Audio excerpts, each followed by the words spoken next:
Good afternoon, everyone. Good afternoon, everyone. We are here again this week with another sizzling topic.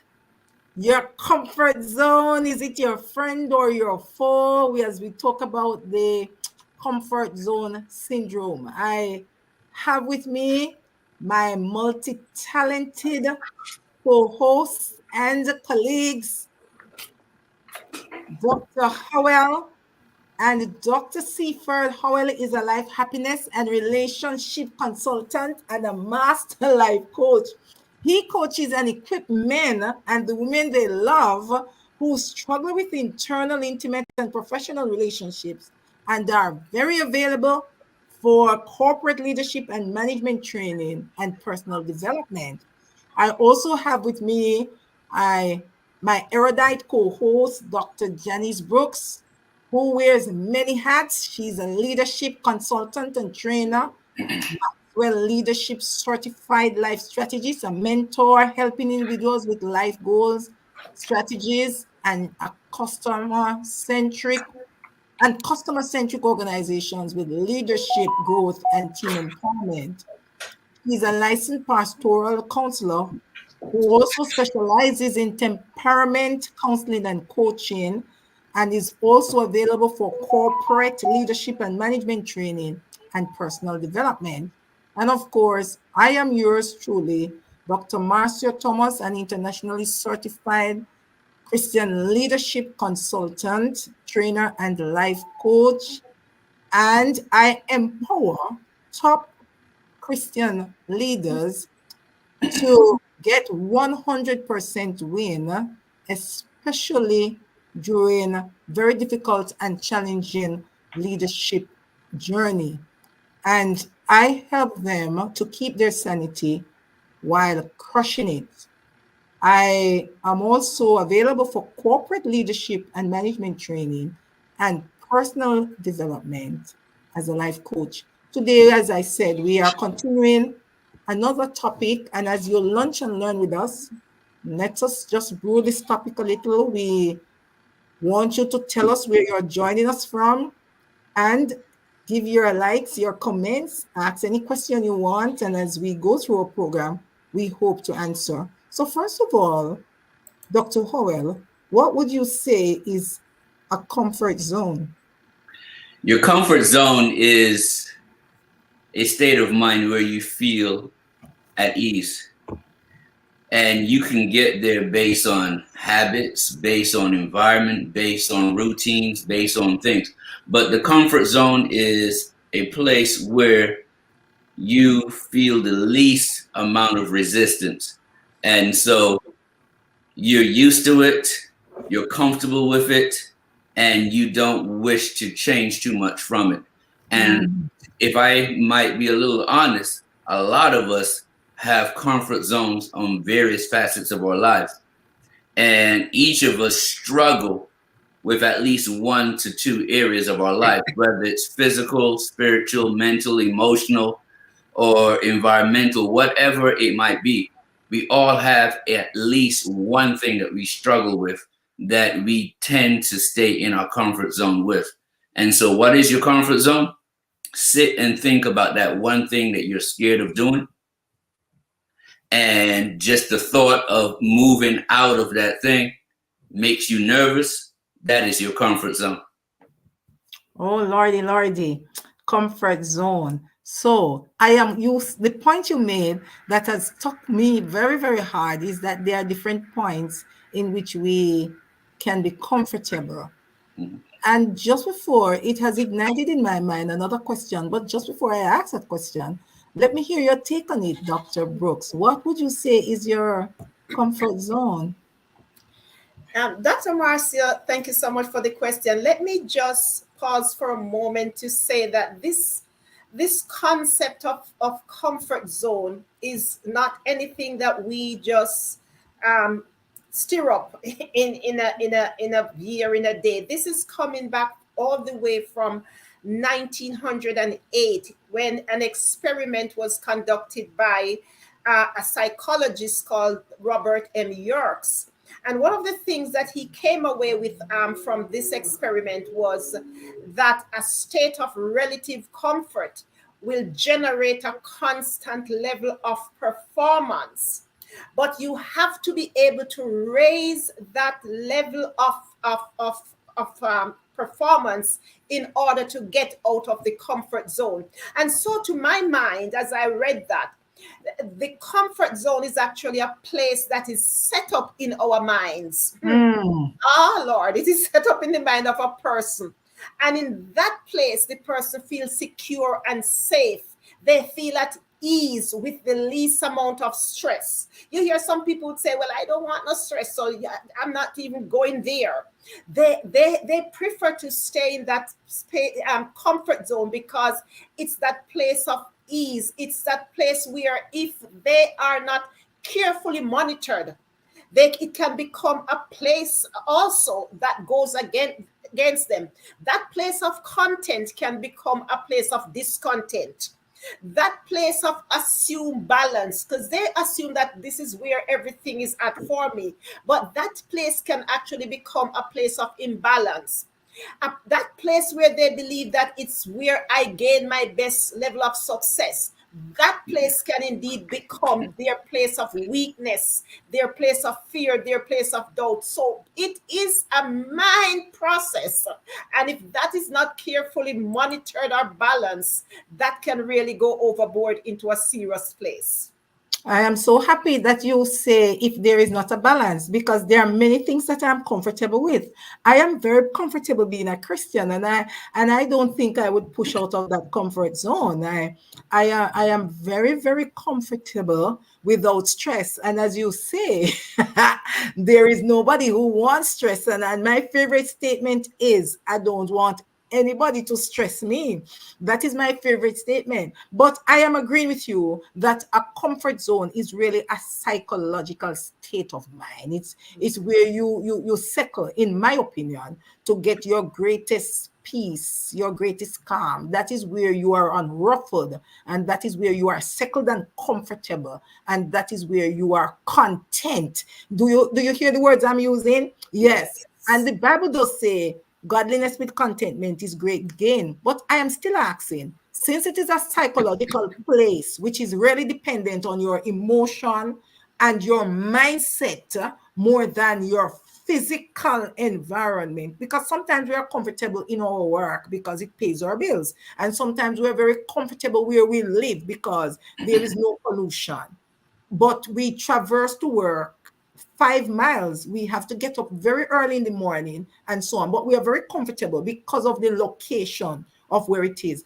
And so those physical and those psychological parameters and variables can make you very comfortable. So my next question to both of you is, can your comfort zone be a person?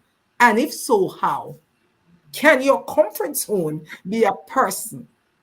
Okay, so let me add on to my first question, and then I'm going to address the second question. Your comfort zone is a place where you avoid stress, uncertainty, and discomfort. So with that being said, a person that reduces your stress can be your comfort zone. So for example, a lot of kids, their mothers, their fathers, their siblings, whoever gives them the most attention, whoever makes them feel the calmest, whoever makes them feel the safest will become their comfort zone. It could be a spouse, it could be a coworker, it could be a lot of different things. It could be people. For kids, sometimes it's that security blanket or a security pillow. So anything that reduces your stress can be your comfort zone. So yes, people can enable you to feel some sort of comfort. There were some situations up here in the United States where cops were accosting a specific individual, and as he was dying, he called out for his mother. He was a grown man, but he was calling out for his mother because his mother was his comfort zone. And so in his last breath, he reached out to the one thing that caused him comfort. Now, with Christians, we are supposed to call on the name of God. and call on the name of the Holy Spirit and those entities to help us when we are going through difficult times. But to just comment on this comfort zone thing, anytime you are too comfortable, you become complacent. You cannot grow in your comfort zone. You need to be stretched. Out of adversity comes more skills, comes We different want to mindsets, and comes different abilities. we want to explore that a little. Oh, That point that you are making, we want to explore it a little, and so we just want to go with Dr. Brooks's answer, and then we will just explore that side of it a little, okay. because yes, we want to explore that side that you're highlighting right there. Okay, And let me so, write that Dr. down. Brooks, let us hear from you, Well, and you then know we're what? gonna go right back to Dr. Howell's point that he's making. Well, you know what? I like Dr. Howell point that he made earlier when he talked about the blanket, because my grandson has some blankets and he's not going to sleep. He walks around with his blanket. And I used to say to his mother, where is his blanket? Give him his blanket. And those blankets have become his comfort zone. And so I like that point, Dr. Howell. But a comfort zone, as we said before, is a place, Awesome. a psychological place. And so, yes, it stands to reason that the person can become your comfort zone. And I'm going to put it in this spin, because you can so idolize that person, you can so become codependent on that person, that this person is set up in your mind as a comfort zone. You feel more comfortable when you're with this person, or even when you're at this place. As a matter of fact, the example I would give is that when we talk about couch potato, where some persons spend all of their time in the settee, in the coach, that's Mhm. their comfort zone. They feel comfortable in that coach rather than venturing out into the world. Because we used to sing a song at church that says, and I stopped singing it, it used to say that this whole world and its troubles is an unfriendly world to me. And so that person who sits all day in the settee, that psychological thing tells them that if I venture out, the world is an unfriendly place. So I rather to stay right in here and do what I need to do here. I'm not going out. And so that place become a place of high level of reliance. As with the person, all their confidence, as Dr. Howell says, instead of in God, all their confidence is in this person and in this place. And I'm going to pause here and stop here. If anything negative should occur, they are unable to function, as they are now bordering on breaking down, because that space, that person that has sheltered them, that space is now evaded, and that comfort zone now become a discomfort zone. And so I say, yes, the person and the place can be their comfort zone. Indeed. Fine. And indeed, I have to agree with that statement that a person can become your comfort zone. And the fact is, as a mother, I believe, and I am not hitting anything you have said, Dr. Howell, but I do believe that mothers, by virtue of how they were created and their nurturing spirit, they were really created. And one of their greatest assets would be comforting. And so, if it is done very well, you never lose the heart of your child, because the child always comes, and rightly so, for comforting, because a child can never be older than a parent. Of course, there are some mothers who their children cannot go to, because that's the nature of life. And for some men and some males, their father is their comfort zone. Any stress or any little issue or challenge they may face, they go to daddy and they say, I have to listen to him. I value his advice. He always gives me good advice. He always allows me to overcome. And so a person can become your comfort zone. And then there are some persons too, and I have to look at the young people in society.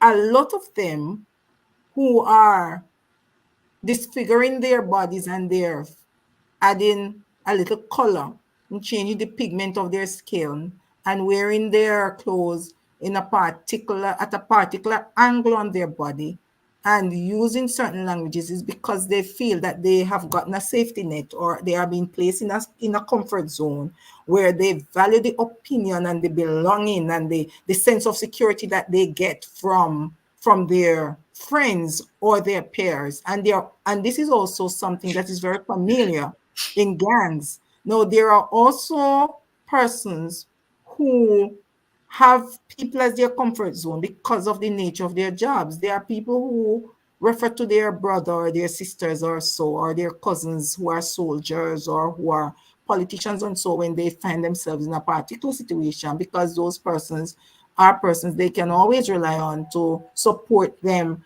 or to take them out of their imbalanced situation. And so those persons can also be seen as the comfort zone. But I want to ask, is there any benefit really, or are there any benefits of remaining in your comfort zone? And if so, do these benefits outweigh the disadvantages of remaining in your comfort zone? Well, let me just say this really fast. One of the main reasons why people can be part of our comfort zone is because of acceptance. We feel accepted by those particular people. And so in general, and I'm just generalizing here, women tend to be nurturers. And so as the kids are young and growing up, the women nurture these kids into growing into themselves. And because they tend to be more patient than the fathers tend, in quotation, mothers tend to be the ones that give kids more of that comfort zone. Not all mothers. Some fathers do it equally as well or even better. But women, generally speaking, are the ones that are nurturing, and men are the ones that normally tell them, suck it up, life is rough, let's just get with it and let's do it. And so men tend not to be that comfort zone as much as women. So with that being said, the point that I was making earlier was that in order to grow, you need stress.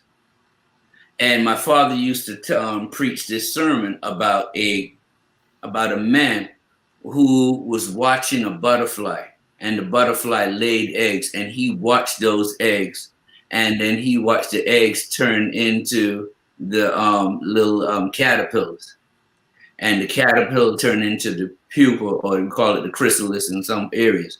But then as that pupa was developing into a butterfly, the butterfly was fighting to get out of that pupa. So he cut the pupa a little so that the butterfly can get out. And what happened was that butterfly was disfigured because of all that comfort, because of all that help.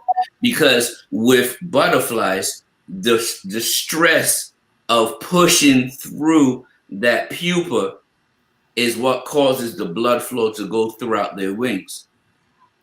And so without that fight, there's no growth, there's no beauty, there's no flying. So you can never spread your wings and fly. So if you picture back on kindergarten day, when the mother was crying as her kid was crying because the kid did not want to go into that classroom because the kid fell out of their comfort zone, the mother had to turn and walk away so that the kid could pump some blood into their wings and develop into a kindergartner or standard one, or well, like we say, grade one, form one, or whatever, depending on the country you're in. And so we would all be kindergartners or less if our mothers did not disrupt our comfort zone. And in life, and we refer back to this story. There's a story in Mark that talks about when Jesus was finished talking to the crowd, he got into the boat and started to go to the other side. And as he was going to the other side, a storm arose. And you will say, well, why did he allow the storm to arise when he was there? Why did he take them into the storm? But there was a lesson to learn from that storm. And so when you stay in your comfort zone, the only advantages are less fear, less failure, less embarrassment. But The disadvantages are lack of growth, lack of confidence, lack of reaching your full potential. And so, if you were to ask me, do the advantages of staying in your comfort zone outweigh the disadvantages? I would profoundly say, no, they don't.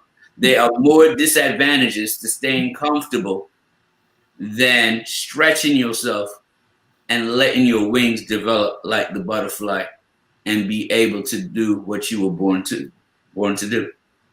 One takeaway that is very important that I do not want our audience to miss, Dr. Howell, is that sometimes we, by helping persons, force them to remain in their comfort zone, and we stunt them and we allow them to learn helplessness, because after a while they become codependent and very comfortable. And one example is that sometimes you have adults in your home who have it a little easy. The major bills and so on are not paid. They contribute to these bills. And then when they go on their own, they become a little discordant because they expect to share in the next setting that they go, which might just be a marriage, or it might be a co-partner in buying a home or something like that. So that point is very important. We must be careful that we teach persons how to fish and do not keep them comfortable by always providing fish when they ask for it. And that's the reason why fathers and mothers are both needed, because if a mother's job is to nurture, you can over nurture. If a father's job is to bring reality or bring the rough side of life back into existence, a father can overdo that also. And so you need both parents in order to give you that middle, a happy middle, where you don't help the butterfly too much, but you don't hurt the butterfly in the process. And so you need a balance of comfort as well as discomfort. And that's why we're not supposed to be weak in every single aspect of our life. That's why we're given gifts. Those gifts allow us to be strong in some area of your life, but we're always going to have a struggle in another area of our life. It's not all struggle in every aspect of your life.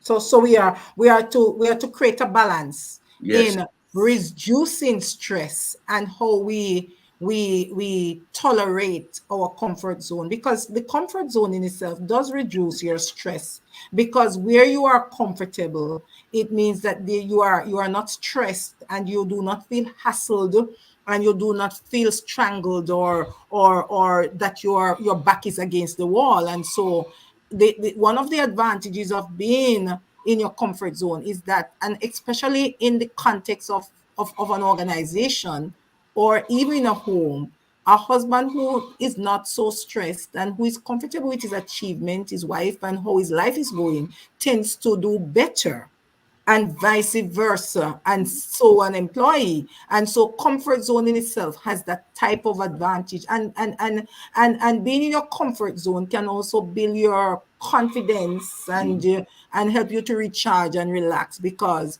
you are not overwhelmed, because you are comfortable where you are for many reasons. But the drawback, I think, is that sometimes we miss opportunities. So because we inherit our farm or the home that we are living in, we try to find a job that is nearby, and we go to that job every day. We don't feel good. We don't feel comfortable. We do not feel as if we are being our best selves. We are accomplishing what we want to do. We are moving very slowly. But an opportunity would mean that we relocate and so on. But we refuse to, because if I relocate, I will have to pay rent and so on. And when I can also consider subletting my place so that it generates funds for me, stagnation can also, in my mind, be a result of staying in your comfort zone.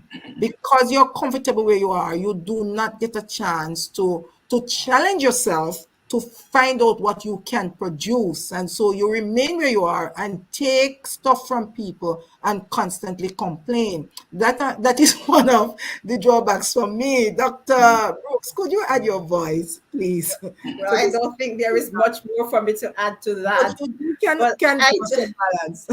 I don't think there is much more for me to add to that. I just want to say that I personally believe that there are few benefits if inside of the comfort zone or staying in the comfort zone.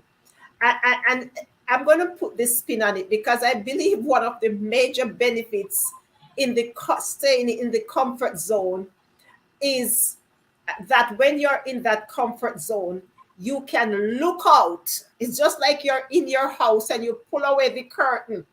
And then when you look out the street, you see, oh my God, look at all the things happening out the street. And so now you start to get your spirit start to change, and you say, but I want to get out in the street. I want to go do like what those people are doing. I want to go drive that car. I want to go do that. And so if had you not been in that comfort zone, you would not see the need for change.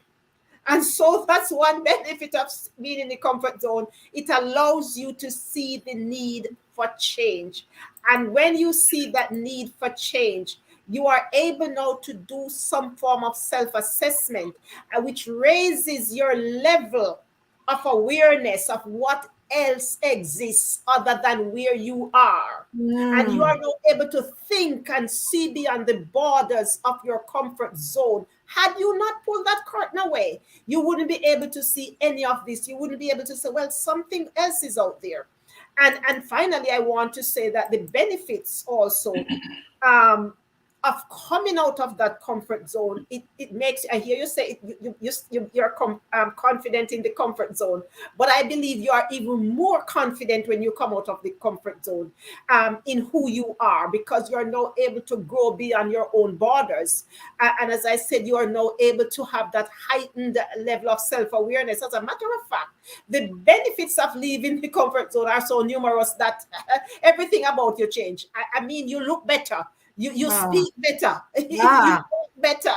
There is this finesse about you when you're outside of your comfort zone, because now you are in a space where there are others. It's not just you anymore. So that's my addition to the point. So you're saying, Dr. Brooks, and I'm just interpreting what you're saying based on how you operated and the things that you highlighted and how you lighted up when you were speaking about coming out of your comfort zone, that you do get more confident in yourself and in your abilities. So that is a point that I think you are raising when you say, when you look out that window. I love that example, when you look out the window. And sometimes you look out that window and you are very regretful of the what ifs you had just left your comfort zone, because sometimes we take so long to leave our comfort zone that by the time we get out there is nobody else left on the street. We do not fit, neither where we were nor where we are going.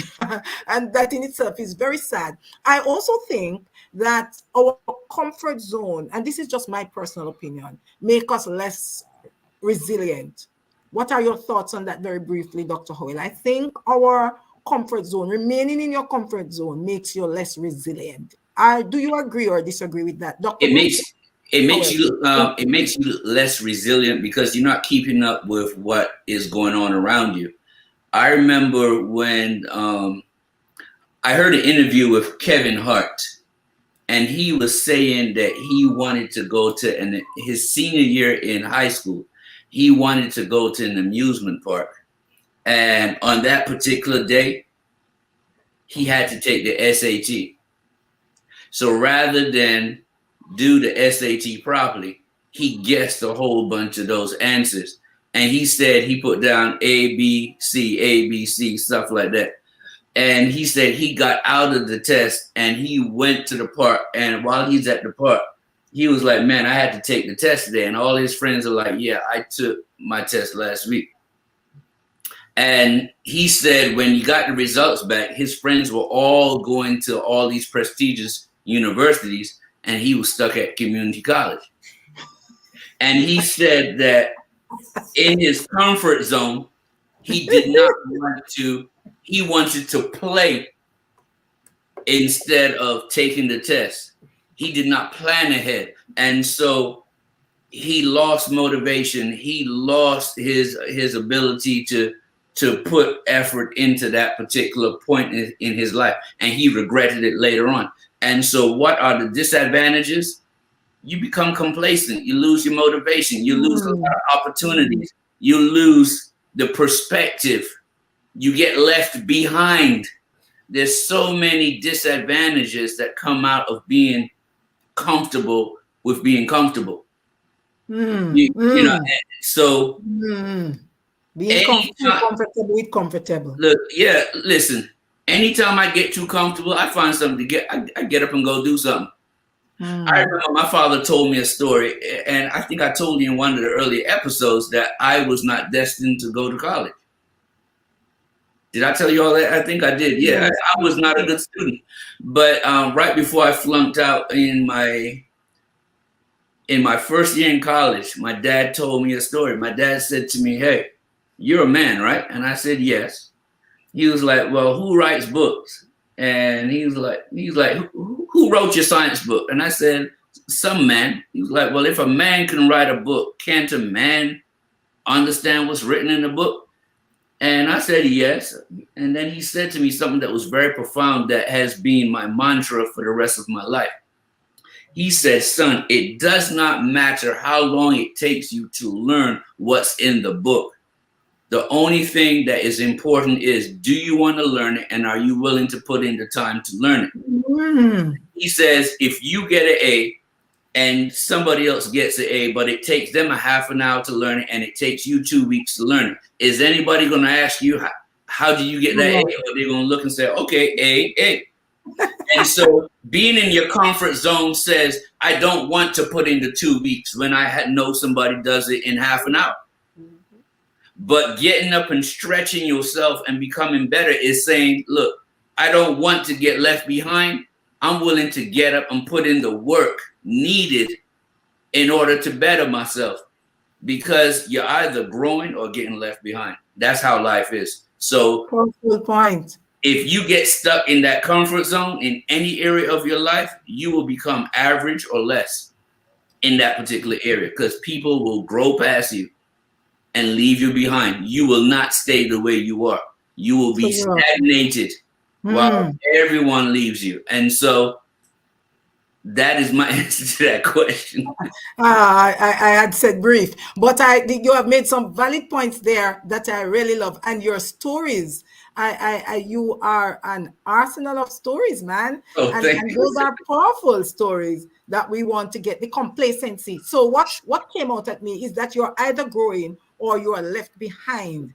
And it doesn't matter how long it takes you to get out of your comfort zone. The important thing is that you get out of that zone and you start living your best purpose-driven life. Yes. And so some of the things that I am finding from what you're saying that is keeping us in our comfort zone is complacency, and also comparing where we are and the benefits that we are deriving from where we are, and the routine that is established when we remain in our comfort zone. We tend to like that. And the associations that we are making as we stay in our comfort zone are some of the things that keep us there. These persons who are, as who we have identified last week, as going nowhere fast and drag us down, because they are not high quality people. They are all in thinking the same way we are thinking.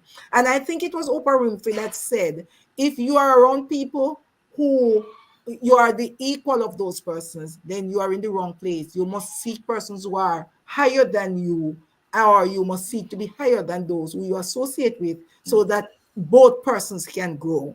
So, Dr. Brooks, what are some of the other barriers to stepping out of your comfort zone? We have identified the complacency, the routine, the associations, whether wrong or right, that keeps us where we are, the negative experiences. What else what other barriers are there that prevent us from? That's a great question, Dr. Marcia. And I'm going to say this, that none of us was really, let me say this. We were not born in a comfort zone, then let me say that somebody put us in there or we put ourselves in there. Yes. And so when we get to the adult stage, I believe that most of the things that hold persons back from stepping out of their comfort zone are the things that we label as I don't want. Because a lot of times you ask people, what do you want? And they start to say, I don't want, I don't want, I don't want. They say everything that they don't want. So because they have to step out, and I don't want to be discouraged. I don't want to be disappointed. I don't want to be hurt. I don't want to have pain. So I better stay here. I better stay here because those I don't want are going to come at me if I come out of my comfort zone. So I want to say those are the things that keep people stuck in their comfort zone. The challenges, the fears, the doubt, as a matter of fact, the risk, and even the change. Because if you come out of there, things are going to change. So I don't want. So anything that they label I don't want are the things that really keep people in that comfort zone. I remember was telling my sister 2 days ago, I said, I spoke with this gentleman and I said to him, think of the thing this way. Like I'm trying to get him to think. He said, look here, I'm not going to think. I'm not even going to hurt up my head to think. Think when you start to think, you start to hurt up your head. And I'm saying, that's a comfort zone mentality. Because I am not even going to think. I'm just going to stay right where I am here. And I'm not thinking. So those are the things, Dr. Marcia, that keeps people in their comfort zone. And because we said that the comfort zone is a psychological place, it has to be a place where we think carefully, where we have deep thoughts.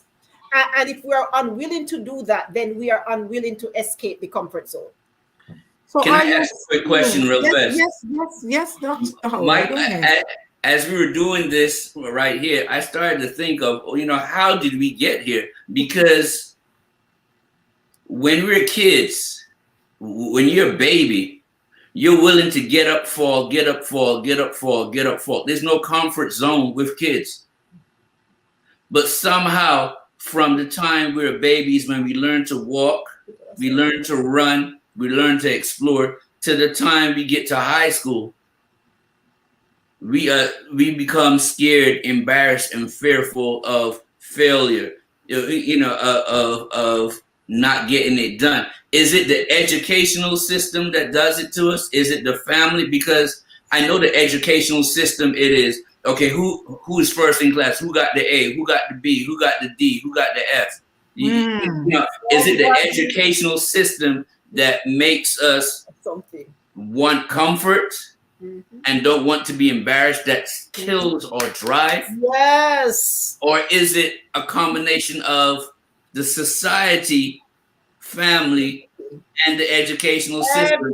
I would like to pinpoint what it is, because if we can solve that problem as an educator, I used to have kids I used to teach chemistry, and chemistry is a difficult class. And I told the kids, look, I don't care how smart you are, there's going to be at least one topic in the whole entire year that's going to kick your butt. And you got to be ready for it. I said, I will get you through this process, but you have to try, because it's going to be difficult. And I had some kids say, oh, Mr. Howard, I'm going to breeze through this class. And they will laugh at the kids that got the beginning of the class, the first couple of subjects, the first couple of topics in the year. They found it difficult. And then the weird thing is, the ones who found it difficult at the beginning were the ones that were killing it at the end. And the ones who were breezing through it at the beginning, they were suffering at the end. And so, as life will have it, smarts wasn't enough.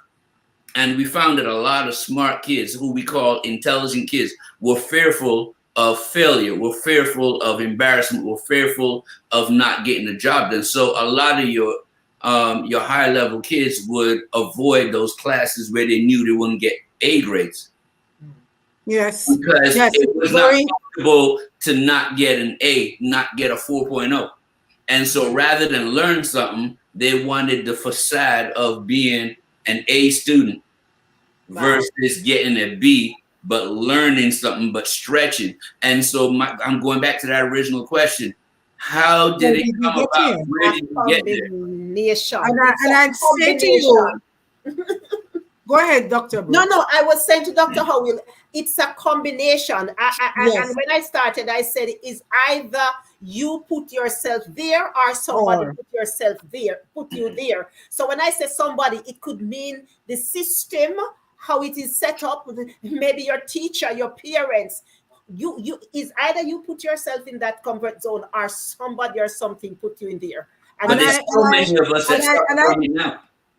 And I put it, and I'm putting out, Dr. Howell, I'm putting out, and I want to make it become a food for thought, because every nation, every home, every society, every school, every environment started with people. And so I believe that those who come behind us in every generation are not finding us faithful.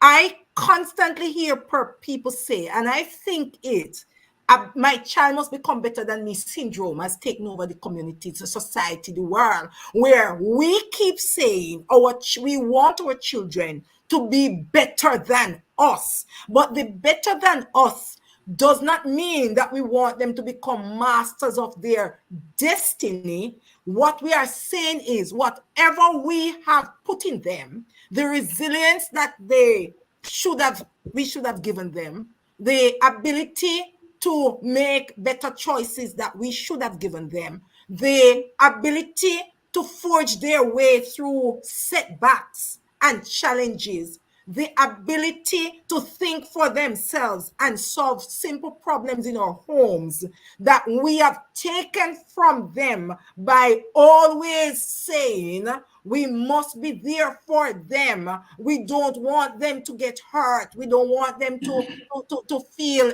stress.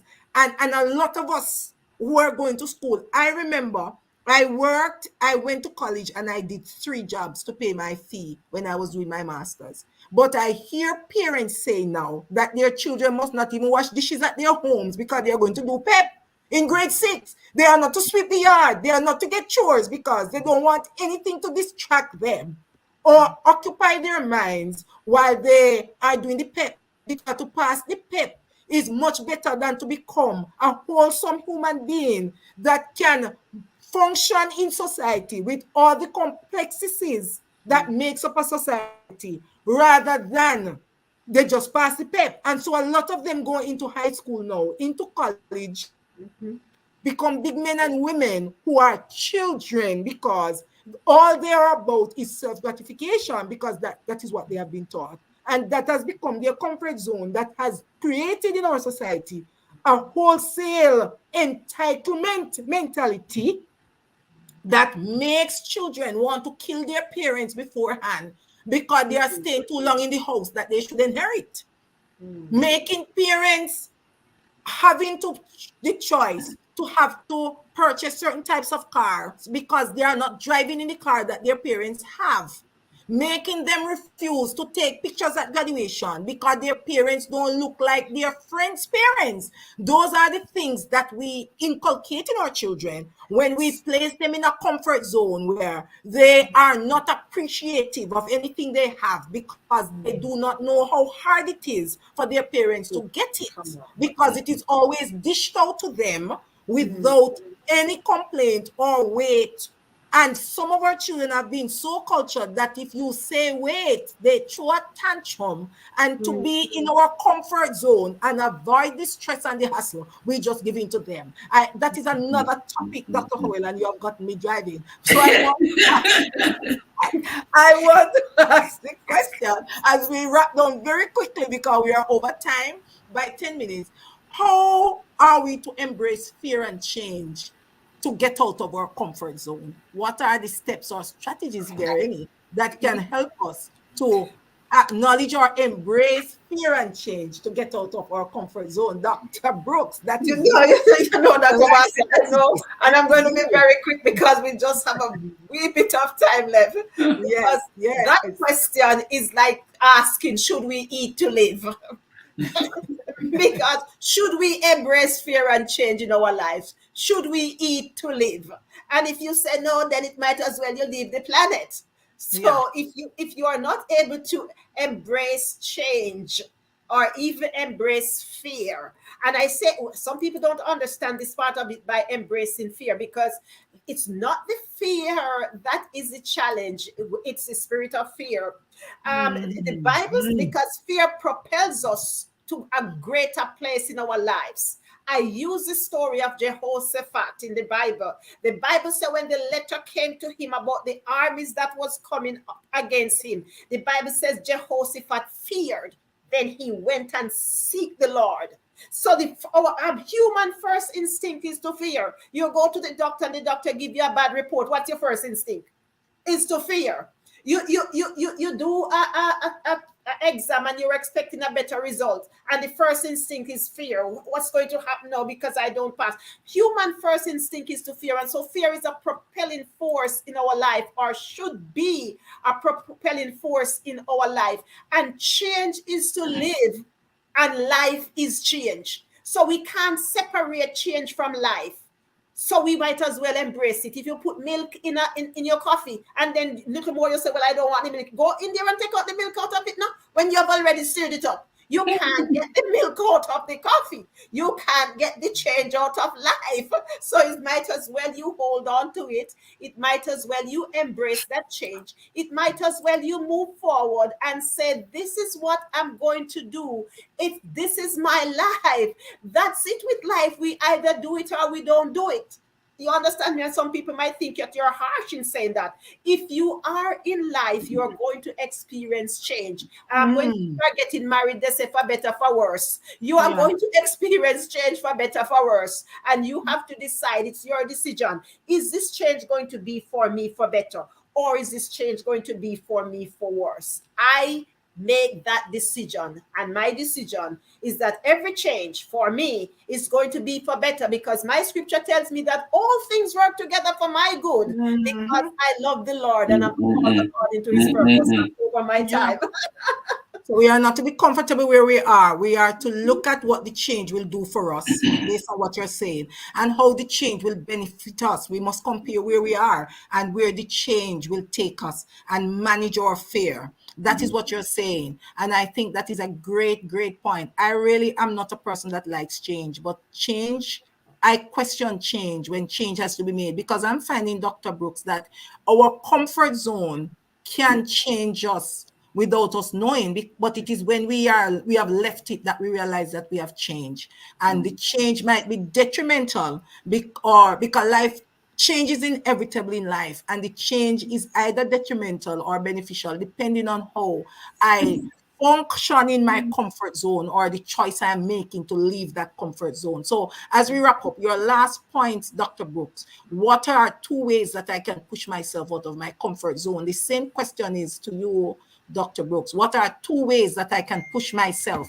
out of my comfort zone? Sometimes people push us. Sometimes life pushes us out and we are standing strange. Sometimes loss pushes us out of our comfort zone. Change in itself pushes us out. What are 2 things that voluntarily I can do to push myself out of my comfort zone, so my comfort zone don't get tired of me and push me out?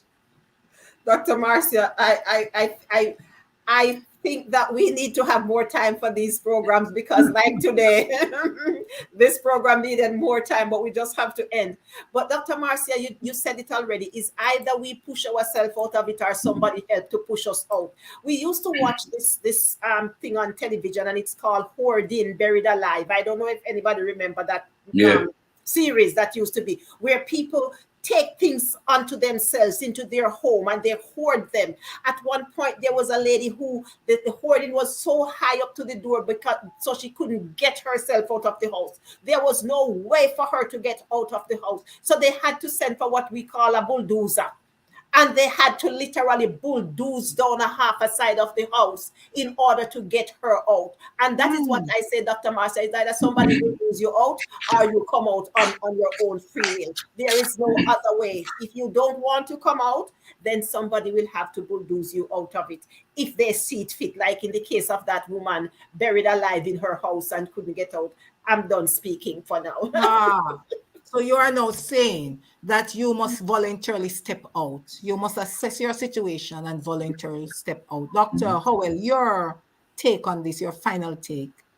Yeah, I'm just going to give one thing, and I'm gonna go to Les Brown. I listen to a lot of Les Brown, and he says a setback is a setup for a comeback. So what that basically means is it's all up to you. You can do it if you decide mentally and with a positive mindset that you want change. If you want it, then every fearful situation is a setup for a comeback. And so I end by saying, fly the gate. Jamaica and Jamaica, we say, fly the gate. And so I'm saying to anybody who is resting in their comfort zone at this time, after this program, and you have looked at the assessment and the disadvantages and the advantages, fly the gate. Make your comfort zone, see your comfort zone as a foe and not as a friend. Make the changes in your life that you need to make. Grow yourself, develop yourself, reflect on who or what you're doing, and make sure where you are is where you can be, where you want to be, where you should be, and where you can really end. Because if you do that, you will never remain in any comfort zone. You will be a constantly changing entity to become who God created you to be, the best person on the planet, the most purposeful person on the planet, the fearfully and wonderfully made, with all the skills and talents and unique gifts that you can never use in your lifetime. So aim to use as many of them as you can, so you can honor God yourself and you can serve and honor your community. We thank you all, wherever you are listening from. Go, Dr. Brooks. So Dr. Marcia, just before you end, I have to say that arising out of all of these lunch and learns that we have been having here week after week, on November 7th, which is Tuesday, November 7th, we will be bringing everybody who is listening to us, your mother, your father, your sister, brother, cousin, uncle, friend, co-worker, into a Zoom room. We want to make sure that everyone is in the room, because we will be doing a preparation meets expectation, preparing for your next. And this is a session that nobody, once they are alive, want to miss, because it means that if you miss it, you are on the side where you are not ready to prepare for your next. And our next can be 2 hours away from now. It can be tomorrow. It can be next year. It can be whenever. But if we don't prepare, then it means that we are not ready for our next. I ask you to please look at the medias for the flyers and register early, because the Zoom can only hold, I'm telling you, a certain number of people. So seats are limited and you don't want to miss November 7th, Tuesday. It's 8 p.m. Eastern time. You have to be there. Back over to you, Dr. Marcia. And so I was going to end with that sizzling news and that dessert, but Dr. Brooks has done it for me, and you can't afford to miss this masterclass. And by the way, it is also free. And so we are out of here, this multi-talented group who comes every Friday. And thank you for lunching and learning with us today. I am Dr. Marcia Thomas, your Christian leadership life coach, trainer, and consultant. And you also had Dr. Janice Brooks, who is a leadership trainer and consultant with the Maxwell Leadership Certified Life Strategist, mentor, and also a counselor. And Dr. Howell, who is a life happiness and relationship consultant and a master life coach. And he is also, 3 of us are also authors of numerous books. So you can go on Amazon and you can just click on a book that suits your favor, that meets your need, and that guides you. We are also available for one-on-one group, small group, or coaching sessions. And we are also available as motivational speakers and also seminar facilitators and trainers. Thank you for listening to us. We look forward to serving you in any capacity you desire. And we know that when you come to these sessions, you are not only having lunch, you are also learning. God bless you and have a great weekend, everyone. Thank you, Bye. Dr. Marcia. Bye-bye, everybody.